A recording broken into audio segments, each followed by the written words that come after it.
Om Swastiastu. Nama saya Sagung Kadek Dianggraini dari kelas PBSA 1B. Di sini saya akan membawakan materi tentang akuntansi. Apa itu akuntansi? Nah, akuntansi merupakan seni untuk mencatat, meringkas, menganalisis, dan melaporkan data yang berkaitan dengan transaksi keuangan dalam bisnis atau perusahaan. Untuk praktisi dalam bidang ini disebut dengan akuntan. Akuntansi sendiri juga telah disebut bahasa bisnis untuk mengukur hasil kegiatan ekonomi dalam organisasi dan menyampaikan informasi ini kepada berbagai pihak, termasuk investor, kreditor, manajemen, dan regulator.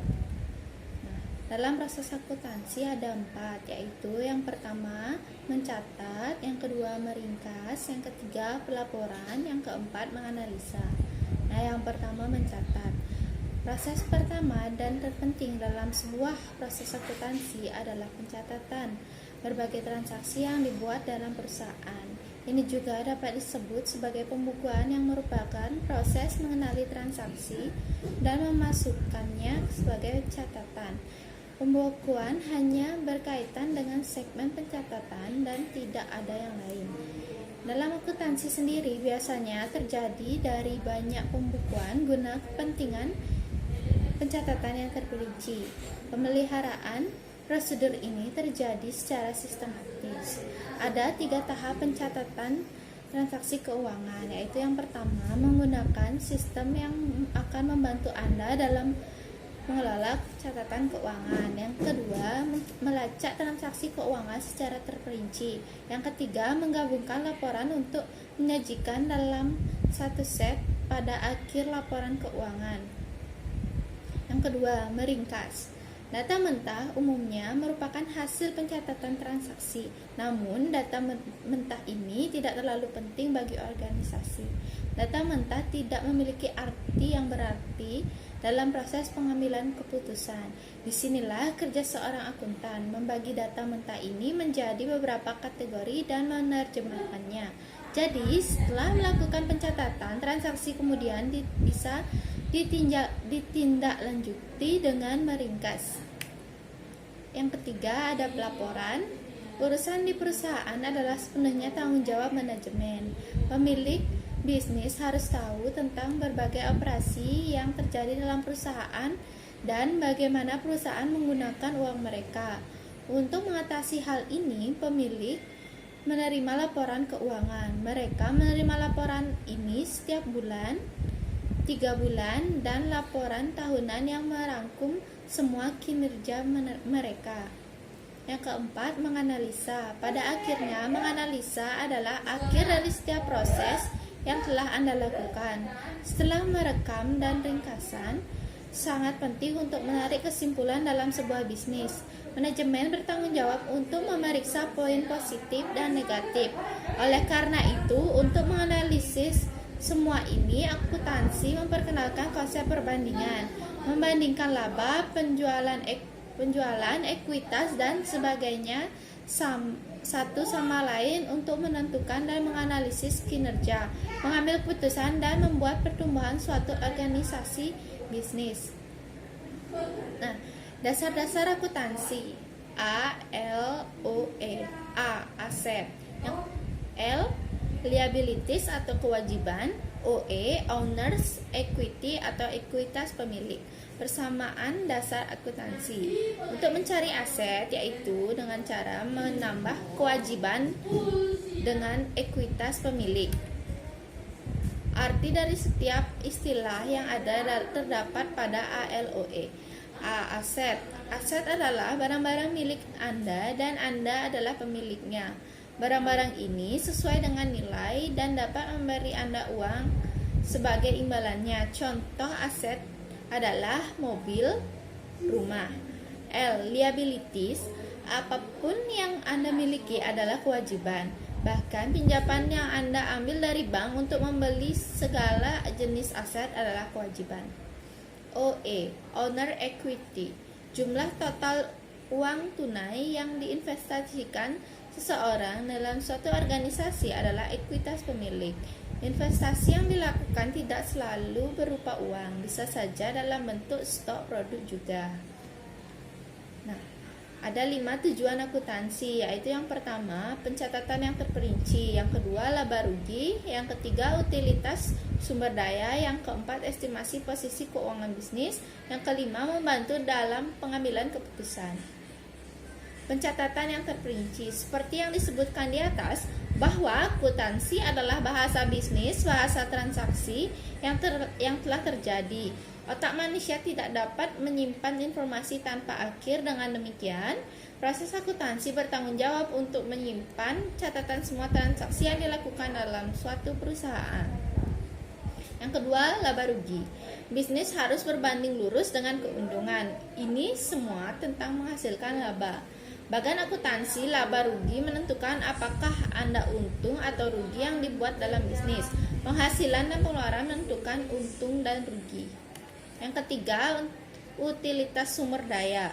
Sumber daya adalah bagian yang sangat penting dari sebuah organisasi manapun, dan agar perusahaan berfungsi dengan lancar, sumber daya memainkan peran penting. Dengan melakukan pencatatan berarti sudah melakukan tanggung jawab untuk melaporkan kepada perusahaan tentang setiap kegiatan keuangan beserta waktunya. Karenanya menjadi mudah bagi manajemen untuk melihat laporan keuangan karena akuntan sudah mencatat perinciannya sebelum memasukkan atau membelanjakan uang. Estimasi posisi keuangan bisnis. Seorang pembisnis tidak hanya tertarik untuk mengetahui untung dan rugi dari bisnisnya, tetapi dia juga ingin tahu berapa banyak dia berutang kepada kreditor dan berapa banyak dia harus membayar kepada debitor. Untuk tujuan ini, ia menyiapkan pernyataan di mana semua rincian tersebut dicatat. Pernyataan ini dikenal sebagai neraca. Dengan bantuan neraca, posisi keuangan bisnis dapat dipahami. Membantu dalam pengambilan keputusan. Dengan bantuan semua catatan keuangan yang telah dibuat dengan mengikuti prosedur akuntansi, keputusan yang dibuat berdasarkan semua informasi yang pada akhirnya membantu kelancaran fungsi organisasi dan pengembangan bisnis yang lebih baik. Nah, macam-macam bidang akuntansi.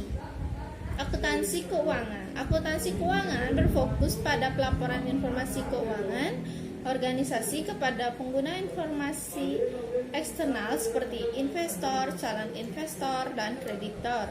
Juga untuk menghitung dan mencatat transaksi bisnis dan menyiapkan laporan keuangan untuk pengguna eksternal sesuai dengan standar akuntansi yang berlaku di Indonesia. Akuntansi manajemen. Bidang ini berfokus pada pengukuran, analisis, dan pelaporan informasi yang dapat membantu manajer dalam membuat keputusan untuk memenuhi tujuan organisasi. Dalam akuntansi manajemen, tindakan dan laporan internal didasarkan pada analisis biaya manfaat dan tidak diharuskan untuk mengikuti standar akuntansi di Indonesia. Audit adalah verifikasi asersi yang dibuat oleh orang lain mengenai suatu laporan keuangan. Dalam konteks akuntansi, audit juga berarti akuntansi pemeriksaan yang tidak memihak dan mengevaluasi laporan keuangan dalam suatu organisasi yang berupa layanan profesional yang sistematis dan konvensional. Sistem informasi akuntansi. Bidang akuntansi ini adalah bagian dari sistem informasi organisasi yang berfokus pada pemrosesan data keuangan. Banyak perusahaan menggunakan sistem informasi berbasis kecerdasan buatan.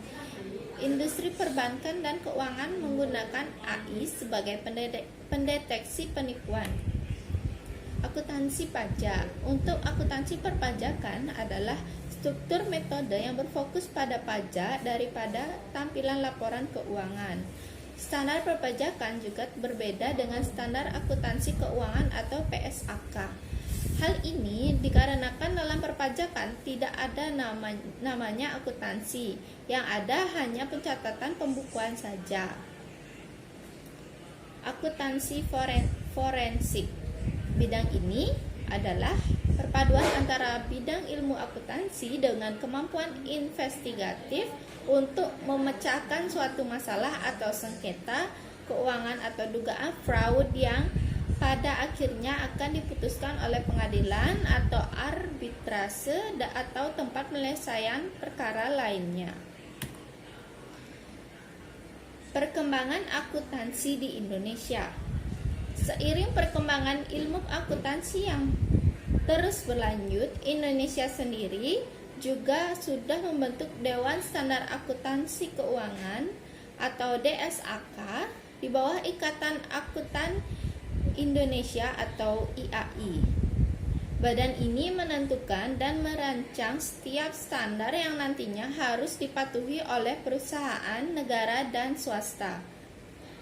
Pendekatan Indonesia terhadap adopsi standar IFRS atau International Financial Reporting Standards terus dilakukan untuk meminimalkan perbedaan-perbedaan yang signifikan.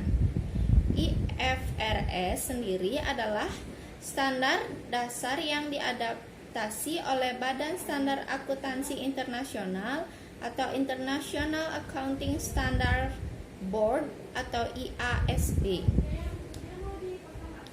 Sejumlah standar yang dibentuk sebagai bagian dari IFRS dikenal dengan nama terdahulu International Accounting Standard atau IAS. IAS dikeluarkan antara tahun 1973 dan 2001 oleh Badan Komite Standar Akuntansi Internasional. Saat ini, DSAK berkomitmen untuk mempertahankan selisih 1 tahun dengan IFRS yang dikeluarkan oleh IASB sampai dengan memutuskan kapan akan digunakan untuk adopsi penuh. Sekian materi yang saya dapat sampaikan. Saya tutup dengan para mesanti. Om Santi Santi Santi Om.